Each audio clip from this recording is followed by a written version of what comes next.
Hello and welcome to JK study for civil services. पिछले lecture में हमने देखा decline of the Mughal empire कैसे डिक्लाइन होता है, और फिर हमने देखा मुगल एम्पायर का डिक्लाइन होने स्टार्ट होता है औरंगजेब की डेथ से, और उसके बाद वीक सक्सेसर्स होते हैं उसके, जैसे कि लेटर मुगल्स उनको बोला जाता है। और लेटर मुगल्स में हमने देखा बहादुर शाह फर्स्ट को और उसकी पैसिफिक पॉलिसीज जो अपनाई उसने। लेकिन याद रखना, बहादुर शाह फर्स्ट के बाद ही, बहादुर शाह के डेथ के बाद ही, पहले तो लड़ाई होती थी प्रिंसेस के दरमियान, लेकिन उसके बाद नोबल्स इमर्ज हुए एज किंग मेकर्स। हर जगह आप देखोगे कोई ना कोई नोबल किंग को बनाता है और उतारता है। अब जैसे कि यहां पे जहांगीर शाह बना नोबल की वजह से, उस नोबल का नाम था जुल्फकार खान। इसी तरह जुल्फकार खान की पैसिफिक पॉलिसीज थी, पीस उसने अपनाया। हालांकि सिक्स हर जगह सप्रेस हुए लेटर मुगल्स के पीरियड में, और फारुखसियार के टाइम पे भी नोबल्स थे, जैसे कि सईद बेदर्स ने फारुखसियार को बनाया, और फारुखसियार को मारा भी सईद बेदर्स ने। पहली बार मुगल हिस्ट्री में देखा गया कि नोबल्स मारते हैं एम्पायर को, जिसकी वजह से डर का माहौल पैदा हुआ और बाकी नोबल्स इन नोबल्स के खिलाफ हुए, जिनमें निजामुल मुल्क हमने देखा पिछले लेक्चर में। निजामुल मुल्क जो है, उन्होंने सईद बेदर्स को हटाया मोहम्मद शाह के साथ। अब यहां तक, हाँ, इसके बाद भी हमने हाँ, यहीं तक हमने पढ़ा था शायद, हाँ जी, यहीं तक हमने पढ़ा था। अब हमें पढ़ना है इसके बाद, और आज को खत्म करेंगे लेटर मुगल्स को। मोहम्मद शाह या रोशन अख्तर बहादुर, हमने इसका तो पढ़ा, लेकिन एक बात आपको याद ये रखनी है कि मैंने ये बोला था कि ये मस्ती में था, वाइन और वुमेन के पीछे ये लगा रहता है, वाइन और वुमेन के पीछे लगा रहता है। इसीलिए इस मोहम्मद शाह रंगीला को, इसको बोलते हैं मोहम्मद शाह रंगीला, और इसी मोहम्मद शाह रंगीला की बीवी एक होती है, वो एक्चुअली इसके वहाँ पे महल पे डांस करने आती थी, उसको बोलते थे कि उदम बाई उस लड़की का नाम था, या कुदसिया बेगम। वो पब्लिक डांसिंग गर्ल थी, वो उसकी तीसरी बीवी थी, फिर उसने तीसरी शादी कर ली थी। शॉर्ट में इतना याद रखना है, मोहम्मद शाह रंगीला और उसकी पत्नी उदम बाई, या कुदसिया बेगम बोलो, ठीक है ना, या फिर उसका बाद में टाइटल ये भी पड़ा था किबलाई आजम भी, इस उदम बाई का टाइटल ये पड़ा था। अब ये जो उदम बाई या कुदसिया बेगम या किबलाई आजम थी, इसी का एक बेटा अहमद शाह पावर में आ गया, और अहमद शाह एम्परर के बारे में हमें थोड़ा सा पढ़ना है। याद ये बात यहां पे ये रखनी है कि अहमद शाह बहुत ही कमजोर था, ठीक है ना, बहुत ही वीक था ये अहमद शाह। और अहमद शाह अब्दाली जो था, जो मैंने कल बोला था, अहमद शाह अब्दाली किंग ऑफ अफगानिस्तान, उसने अहमद शाह जो मुगल एम्परर है उसके टाइम के दौरान 2 बार यहां विजिट किया, 2 बार आया और 2 बार डिस्ट्रक्शन किया, लूट मार मचाई, ठीक है ना, 2 बार प्लंडर किया अहमद शाह एम्परर की रेन में, अहमद शाह अब्दाली ने। ओके, अब यहां पे ये कमजोर था बहुत ज्यादा, ये तो मैंने बोला आपको, लेकिन ये बात याद रखना है कि कुदसिया बेगम, मोहम्मद शाह की डेथ के बाद कुदसिया बेगम ही चलाती थी विद एक बंदा, उसका नाम था जावेद खान।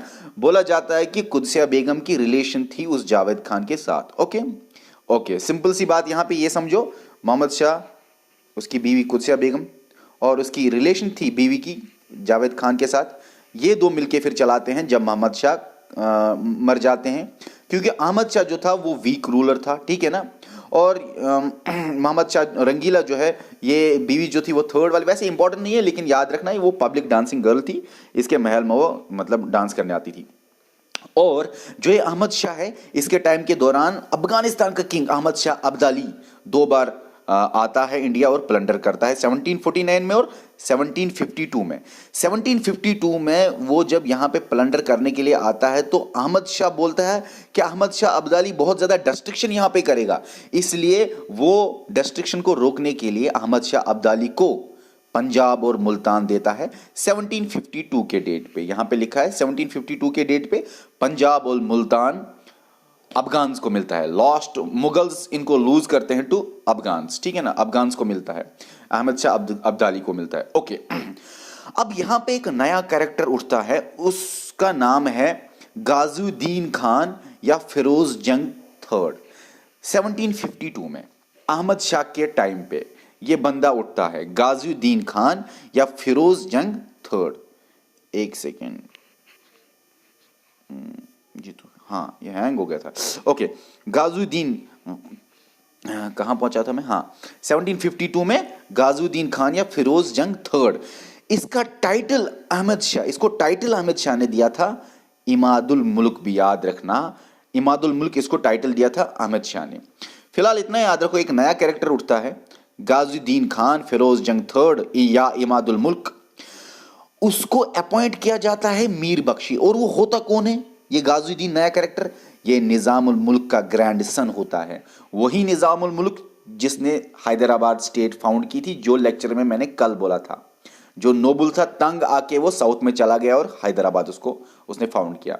वही निजामुल मुल्क का ग्रैंड सन जो है ये बंदा, इसको मीर बख्शी अपॉइंट किया गया जब मीर बख्शी इसको अपॉइंट किया गया। ओके, और मीर बख्शी अपॉइंट किया गया, लेकिन ये अहमद शाह ने इस निजामुल मुल्क या फिरोज जंग थर्ड को ये टाइटल दिए अमीरुल उमार, ठीक है ना, nobles of noble and Imadul मुल्क। अभी तो मैंने बोला ना कि इमादुल मुल्क, यहां पे भी इमादुल मुल्क।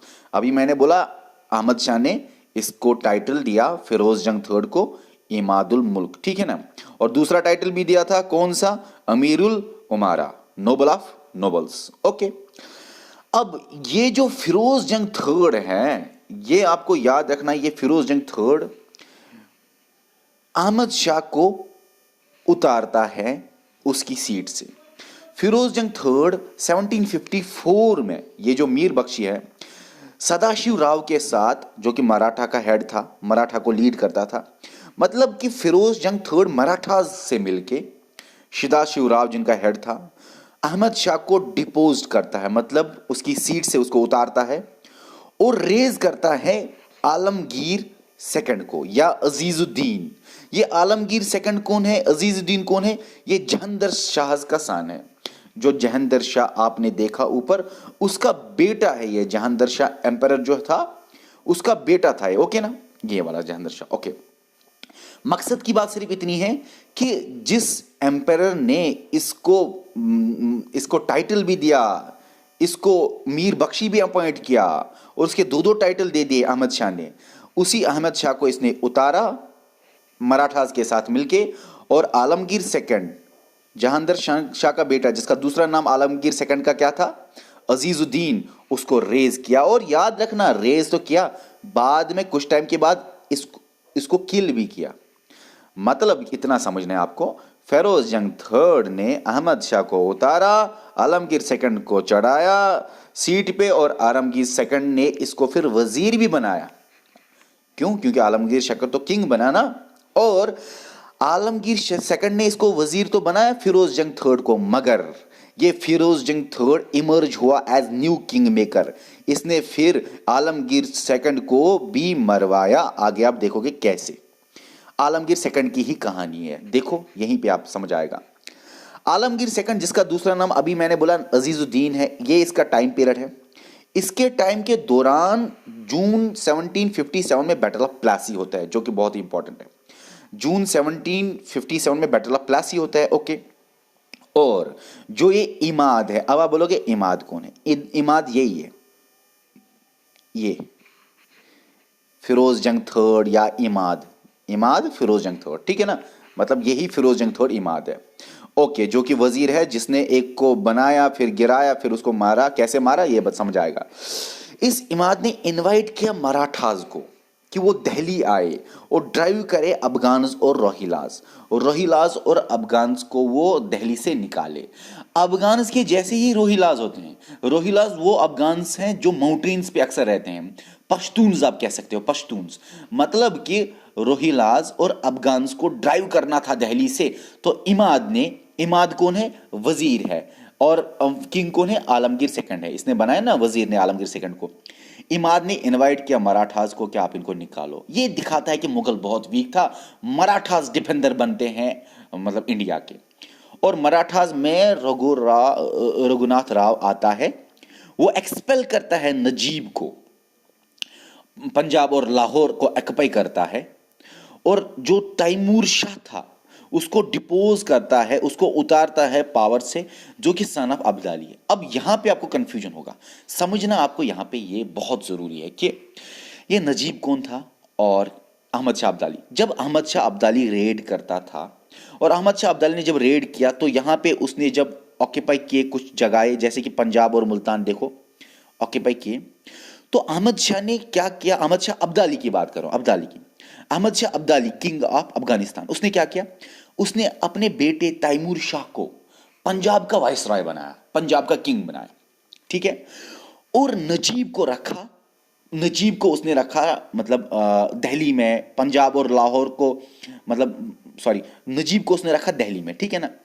अब मैं ये रघुनाथ राव ने तो नजीब को एक्सपेल किया दिल्ली से और पंजाब और लाहौर तक ऑक्यूपाई किया रघुनाथ राव ने।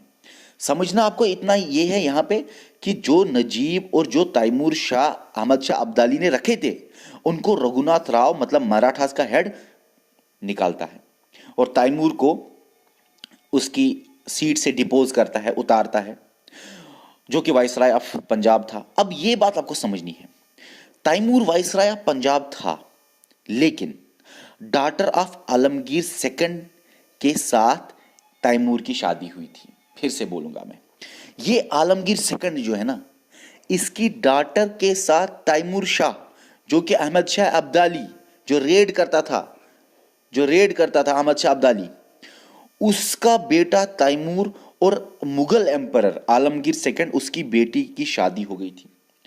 अब आप सोचोगे सर, इमाद जो कि वजीर था आलमगीर फर्स्ट सेकंड का, उसने तैमूर को कैसे निकाला? आलमगीर सेकंड तो रिलेटिव था तैमूर का। अब यहां पे आपको समझना यह है कि इसी इमाद ने, या आप कह सकते हो इसका दूसरा नाम फिरोजुल जंग है, इसी इमाद ने इस आलमगीर को भी मारा। मतलब इतना है, इमाद ने तैमूर को उतारा सीट से, वहां पे दूसरा गवर्नर रखा, नेम इंपॉर्टेंट नहीं है, जो कि Timur daughter of Alamgir second के साथ शादी हो गई थी उसकी, ओके। और आलमगीर सेकंड तो नाराज होगा क्योंकि बेटी का पति था तैमूर, लेकिन उसने आलमगीर सेकंड को भी मारा, ये आपको याद रखना है, ओके। तो आलमगीर सेकंड को किसने मारा? फिरोज जंग या इमाद आप कह सकते हो, ओके। अब अब्दालीज और मराठास, अब्दाली जब ये देखता है अरे ऐसा हुआ, मेरा बेटा को सीट से उतारा और एक्सपेल किया गया, नजीब को पंजाब और लाहौर एक्युपाई किया इन मराठास ने, तो अब्दाली वापस आता है मराठास के साथ जंग करने के लिए। थर्ड बैटल ऑफ पानीपत होता है 14 जन 1761 में, ओके। आलमगीर सेकंड को फिरोज जंग थर्ड या इमाद ने पहले बनाया और फिर उसी ने उतारा। यहां तक आपने समझा? अच्छा, फिर से यहां पे क्लियर हो जाएगा। इमाद ने, जो इमाद था, उसने आलमगीर सेकंड को तो किल किया और दूसरे बंदे को रेज किया, उसका नाम था शाहजहां थर्ड, ये उसका पीरियड है। अब ये शाहजहां थर्ड आलमगीर का बेटा तो नहीं हो सकता क्योंकि आलमगीर के बेटे को तो आलमगीर को तो मारा गया था। ये शाहजहां थर्ड कौन है? ये एक्चुअली औरंगजेब का बेटा, यंगेस्ट सन, जिसका नाम मोहम्मद काम बख्श है, उसका एल्डेस्ट सन जिसका नाम मुही उस सन्नत है, उसका बेटा है ये शाहजहां थर्ड। समझ आया? ये Shah Jahan third actually grandson है औरंगजेब का, बेटे के बेटे के बेटा, ठीक है ना। ग्रेट ग्रैंड सन आप कह सकते हो, ग्रैंड सन तो ये वाला हो गया, ग्रेट ग्रैंड सन है ये औरंगजेब का, शाहजहां थर्ड, या इसका दूसरा नाम भी था मुहीउल मिलत, ओके। ये किसका बेटे था? मुही उस सुन्नत का, और ये शाहजहां थर्ड का दूसरा नाम क्या था? मुहीउल मिलत, ओके। ये जो मुहीउल मिलत है ये ज्यादा टाइम तक रहा नहीं क्योंकि इसको मराठास ने डिपोज किया, सीट से उतारा। मराठास का सदाशिव राव था, उसने इस शाहजहां को थर्ड को सीट से उतारा और आलमगीर सेकंड का सन शाह आलम सेकंड, उसको बनाया गया, उसको इंस्टॉल किया और सदाशिवराव मराठास का जो हेड था उसने रिकॉग्नाइज किया शाह आलम सेकंड को, या आप दूसरा नाम कह सकते हो अली गौहर, जिसका पीरियड ये था, रिकॉग्नाइज किया मराठा के सरदार ने इसको कि यही है मुगल रूलर। किसका बेटा था ये? आलमगीर सेकंड का, ओके। ये सब समझ आ गया आपको। इस शाह आलम सेकंड का, ये बहुत ज्यादा पोइट्री लिखता था, इसलिए इसका पेन नेम आफ्ताबी पड़ा, ये भी आपको याद रखना है। इस शाह आलम सेकंड के टाइम पे कुछ मेजर मेजर चीजें हुई, जैसे कि थर्ड बैटल ऑफ पानीपत इसी के टाइम हुआ जो मैं अभी बोल रहा था, अहमद शाह अब्दाली अफगानिस्तान का किंग वर्सेस मराठास। और इसके पीरियड में बैटल ऑफ बक्सर भी हुआ 1764 में। शाह आलम के पीरियड में जब यह हुआ, याद रखना, अहमद शाह अब्दाली ने थर्ड बैटल ऑफ पानीपत जब जीता मराठास के खिलाफ जो जंग था, जब अहमद शाह अब्दाली ने जीता ये जंग, तो उसने शाह आलम सेकंड को इसको रिकॉग्नाइज किया, हाँ भाई यही एम्परर है, लेकिन मेरा जो वो नजीब था, जो कि मैंने पहले मतलब जो मैंने पावर पे रखा था दिल्ली पे, नजीबुल दौला, वो मीर बख्शी रहेगा। अहमद शाह अब्दाली ने बोला ओके, अब नजीबुल दौला मीर बख्शी है और शाह आलम सेकंड एम्परर है, लेकिन इस शाह आलम सेकंड को हम बोलते हैं फगीटिव एम्परर, फगीटिव मुगल एम्परर। क्यों फगीटिव? मतलब होता है जो भागता रहता है, जो छुपता रहता है। ये फगीटिव मुगल एम्परर इसलिए था क्योंकि ये भागता रहता था, 12 साल तक ये दिल्ली नहीं आया। 1760 से लेके 1772 तक ये दिल्ली नहीं आया। 1772 में ये दिल्ली आता है मराठास की वजह से। तो मराठास काफी सपोर्ट करते थे शाह आलम सेकंड को, ये भी याद रखना है आपको, ठीक है ना। अब आप सोचोगे सर ये बंदा कहां गया जो कि किंग मेकर था, नया किंग मेकर इमादुल मलिक, ठीक है ना, ये कहां गया? इमादुल मुल्क या फिरोज थर्ड था इसका नाम, है ना, फिरोज शाह थर्ड, फिरोज जंग थर्ड ये लिखा है, फिरोज जंग थर्ड इसका नाम था। अब आप सोचोगे सर यही तो किंग बना रहा था, इसका पावर खत्म कहां से हो गया, कैसे हो गया, ये कहां चला गया?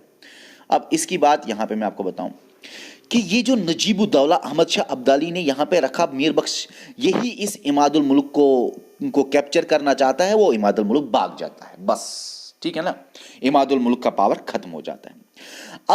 अब सोचोगे सर ये 12 साल के लिए क्यों भागता था? याद रखना, पहले ये भागता था इमादुल मुल्क से ही, लेकिन जब इमादुल मुल्क भाग गया फिर ये दिल्ली नहीं आया ड्यू टू ब्रिटिशर्स। दो रीजन है, 12 साल तक ये दिल्ली क्यों नहीं आया, दो रीजन है।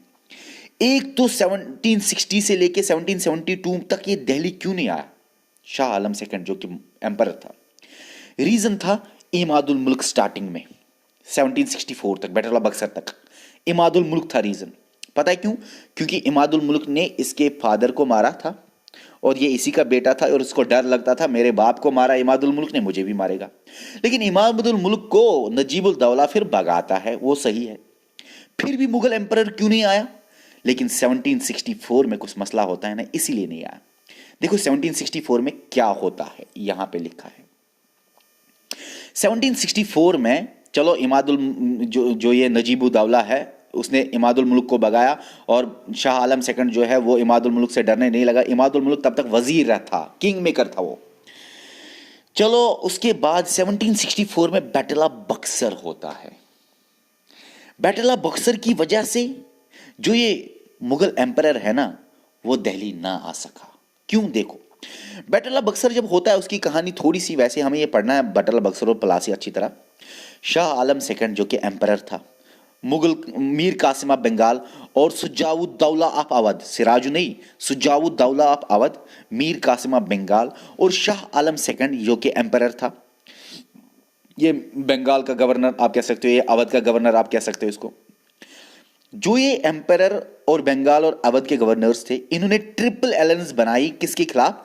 ईस्ट इंडिया कंपनी के खिलाफ। तो ईस्ट इंडिया कंपनी के खिलाफ ट्रिपल अलायंस बनाई तो जंग हुआ, जिसमें किसने जीता? आपको पता ही होगा किसने जीता battle of Buxar. Battle of Buxar जीता ईस्ट इंडिया कंपनी ने। ओके, तो ये जो ट्रिपल अलायंस थी वो हार गई। जब ये हार गई तो शाह आलम को, देखो यहां पे शाह आलम को ट्रीटी ऑफ इलाहाबाद फोर्सबली करनी पड़ी। ट्रीटी ऑफ इलाहाबाद इस बैटल ऑफ बक्सर के बाद ही हुआ 1765 में। उसमें दीवानी दी गई ईस्ट इंडिया कंपनी को, दीवानी ऑफ बंगाल, बिहार, उड़ीसा। बंगाल, बिहार, उड़ीसा की दीवानी राइट्स मिली ईस्ट इंडिया कंपनी को। दीवानी राइट्स का मतलब होता है right to collect revenues, tax collect करेगा अब ईस्ट इंडिया कंपनी। और यहां से ही आपकी पॉलिटी स्टार्ट होती है, क्योंकि आप लक्ष्मीकांत में ही देखते हो बैटल ऑफ बक्सर के बारे में पहले ही, क्योंकि इस टाइम पे जब इनको दीवानी राइट्स मिलते हैं, टैक्स कौन कलेक्ट करता है? गवर्नमेंट। ये दिखाता है हमें ईस्ट इंडिया कंपनी ट्रेडर्स से 100% रूलर्स बन गए थे बैटल ऑफ बक्सर के बाद, क्योंकि इनको मिला था right to collect revenues, tax collect करना, दीवानी। तो दीवानी तो दे दी इसको शाह आलम एम्परर ने ईस्ट इंडिया कंपनी को। ईस्ट इंडिया कंपनी ने शाह आलम को क्या दिया? 26 lakhs, और बोला कोरा और इलाहाबाद जाओ, ये आपका, जाओ मजे करो इलाहाबाद फोर्ट में। और इलाहाबाद पोर्ट में मजे कर रहा था ये। तो एक किस्म का जो ये मुगल रूलर है शाह आलम सेकंड, ये वर्चुअल प्रिजनर ऑफ इंग्लिश ही था वहां पे, आप मान सकते हो। इलाहाबाद पोर्ट में के अंदर ये रहता है 1772 तक। तो आया ना 1772 यहां पे, तो 1760 से लेके 1772 तक 12 साल के लिए ये दिल्ली नहीं आता है, इलाहाबाद पोर्ट में था ये। और 1772 तक ये रहता है वहां पे, और 1772 में मराठास की वजह से ये वापस आता है, वही आप देखोगे। देखो 1771 या 1772 के दौरान क्या होता है, मराठास का लीडर महाजी संडे, ये मराठास इसके अंडर काम, मतलब आप कह सकते हो मराठास का हेड था। महाजी संडे जो है, इसको बोलते थे शिंडियाबी। इसने 1772 में रीइंस्टॉल किया किसको? शाह आलम सेकंड को एट दिल्ली थ्रोन। बोला शाह आलम सेकंड को छोड़ दो, वो इलाहाबाद का जो ब्रिटिश के अंदर आप पेंशन के अंदर रहते हो, छोड़ दो उसको, वापस आ जाओ, आप मुगल रूलर हो। तो शाह आलम सेकंड ने क्या किया? उसने इस शिंडे को इंचार्ज ऑफ दिल्ली एडमिनिस्ट्रेशन बनाया। लेकिन इसी के दौरान याद रखना, शिंडेज क्या करते थे फिर, मतलब मराठास फिर दिल्ली एडमिनिस्ट्रेशन को संभालते थे। मतलब मुगल्स के अंडर मराठास फिर दिल्ली को संभालते थे, उनका एडमिनिस्ट्रेशन। लेकिन इसी के दौरान जब शिंदे इंचार्ज थे दिल्ली एडमिनिस्ट्रेशन के, एक बंदा जिसका नाम था गुलाम कादिर, उसने ब्लाइंड किया शाह आलम सेकंड को 1788 में ब्लाइंड किया मुगल एम्परर को, शाह आलम सेकंड को। किसने? गुलाम कादिर ने। एक्चुअली ये गुलाम कादिर जो है ना, वो बोलता था शाह आलम को, मुझे आप मीर बख्शी रखो। कुछ डिफरेंसेस की वजह से फिर उसने नहीं रखा मुगल एम्परर शाह आलम ने, तो जिसकी वजह से गुलाम कादिर ने उसको ब्लाइंड किया, ठीक है ना। और आपको ये याद रखना है, ब्लाइंड मुगल एम्परर कौन है? यही शाह आलम सेकंड। कभी अगर सवाल आए, ब्लाइंड मुगल एम्परर किसको माना जाता है? शाह आलम सेकंड को, ठीक है। ओके, आप कह सकते हो ये गुलाम कादिर जो है वो रोहिला रीडर था, ठीक है ना। मतलब वो एक किस्म का लीडर था इससे पहले, और वो चाहता था कि मैं बनूं मीर बख्शी, लेकिन इसने नहीं माना, जिसकी वजह से डिफरेंसेस हुई और आपको समझ में आ गया। ये जो शिंडेज इंचार्ज ऑफ दिल्ली एडमिनिस्ट्रेशन रहते थे, दौलत राव शिंदे एडमिनिस्ट्रेशन चला रहा था 1803 में, जिसको हराया लॉर्ड लेक ने, याद रखना। तो दिल्ली का एडमिनिस्ट्रेशन फिर से आया ब्रिटिशर्स के अंडर। याद रखना, शिंडेज चलाते थे, लेकिन लास्ट शिंडे, दौलत राव शिंदे, इसको डिफीट किया किसने? लॉर्ड लेक ने। कब? 1803 में। और 1803 में जब लॉर्ड लेक, मतलब कि इंग्लिश ईस्ट इंडिया कंपनी के बंदे ने डिफीट किया इन शिंडेज को, तो 1803 में जब डिफीट किया शिंडेज को, इंग्लिश ने रिकैप्चर किया दिल्ली को, ठीक है ना। आया था ना ये मुगल एम्परर वापस दिल्ली, और उसके अंडर शिंडेज मराठास एज चलाते थे एडमिनिस्ट्रेशन को। शाह आलम, जो आप मान सकते हो ब्लाइंड मुगल एम्परर है, उसको वंस अगेन एक्सेप्ट करना पड़ा कि मैं प्रोटेक्शन में रहूंगा, ब्रिटिश के प्रोटेक्शन में रहूंगा, ठीक है। अब ये 100% पपेट्स थे ब्रिटिश के अंदर। और आपको अब ये बात याद रखनी है कि 1803 में जब ये हुआ, जब शिंडेज को हटाया गया, दौलत राव शिंदे जो, उसको हटाया गया, उसके बाद रिवोल्ट ऑफ 1857 तक ये जितने भी मुगल रूलर है वो सर्व करते थे इंग्लिश इंटरेस्ट्स हमेशा उनको सर्व करते थे। मतलब 1803 के बाद पूरा इंग्लिश ने, British east India company power हासिल किया था। और मैं आपको बताऊं कि कंपनी के कॉइन्स जो थे ना, वो एम्परर के नाम पे होते थे। 1803 में एम्परर के नाम पे होते, लेकिन 1835 तक ही एम्परर के नाम पे होते थे कॉइन्स। मतलब कॉइन्स पे एम्परर का नाम होता था, कॉइन्स पे एम्परर का स्टैम्प होता था। कॉइन्स पे एम्परर का स्टैम्प का मतलब वो दिखाता था, हाँ भाई मुगल रूलर है, लेकिन 1835 तक ही, यहां पे मैंने लिखा है 1835 तक ही। 1835 के बाद ईस्ट इंडिया कंपनी बोलता है नहीं भाई ये हटाओ, आगे भी अब मैंने एक जगह लिखा है यहां पे नीचे, ओके समझ आएगा। ये शाह आलम सेकंड पोएम्स लिखता था, इसलिए पेन नेम इसका आफताब था, ये मैंने आपको बोला। ये लास्ट स्लाइड है, बस क्लियर हो जाएगा आपको 2-3 मिनट में। अब अकबर शाह सेकंड इसके बाद आता है, जो कि सन होता है शाह आलम का, और बहादुर शाह सन होता है इसका। ये बेटा होता है जो इसके ऊपर मुगल रूलर था शाह आलम, और ये बेटा इसका, ये डायरेक्ट उसके बाद बेटे बेटे ही आते हैं। ये अकबर शाह सेकंड जिसका ये पीरियड था, उसके दौरान क्या होता है, जो कि सन ऑफ शाह आलम था, उसके दौरान क्या होता है, वो राजा टाइटल देता है राम मोहन राय को। राम मोहन राय को राजा टाइटल कौन देता है? अकबर शाह सेकंड। क्यों देता है इसको ये राजा टाइटल? ये बोलता है देखो राम मोहन राय, आज से आप राजा हो, आप हमारे लिए इंग्लैंड जाओ और हमारा पेंशन बढ़ाओ। कहां पहुंचे थे मुगल्स, देखो आप। अकबर शाह ने राजा टाइटल दिया राजा राम मोहन राय को, और उसको बोला इंग्लैंड जाओ, हमारा उधर पेंशन बढ़ाओ। 1835 में ईस्ट इंडिया कंपनी क्या बोलता है, अभी मैंने यहां पे बोला ये। 1835 में ईस्ट इंडिया कंपनी क्या बोलता है, अब एम्परर के नाम नहीं होंगे कॉइन्स पे, अब हम नहीं मानते एम्परर स्टैम्प, एम्परर की स्टैम्प नहीं होगी कॉइन्स पे, हमारी कॉइन्स पे, ओके। और फिर बहादुर शाह, लास्ट मुगल रूलर जो था बहादुर शाह, या आप कह सकते हो बहादुर शाह जफर, उसका पीरियड ये है। बहादुर शाह जफर जो है, उसका नाम जफर क्यों पड़ा ये भी आपको याद रखना है। जफर उसका नाम पड़ा इसलिए क्योंकि वो काफी पोइट्री लिखता था, और उन दिनों एक बंदा जफर नाम का बहुत ही फेमस था पोइट्री लिखने वाला, तो लोगों ने बोला ये तो जफर की तरह है, तो इस तरह से बहादुर शाह जफर का नाम जफर पड़ा।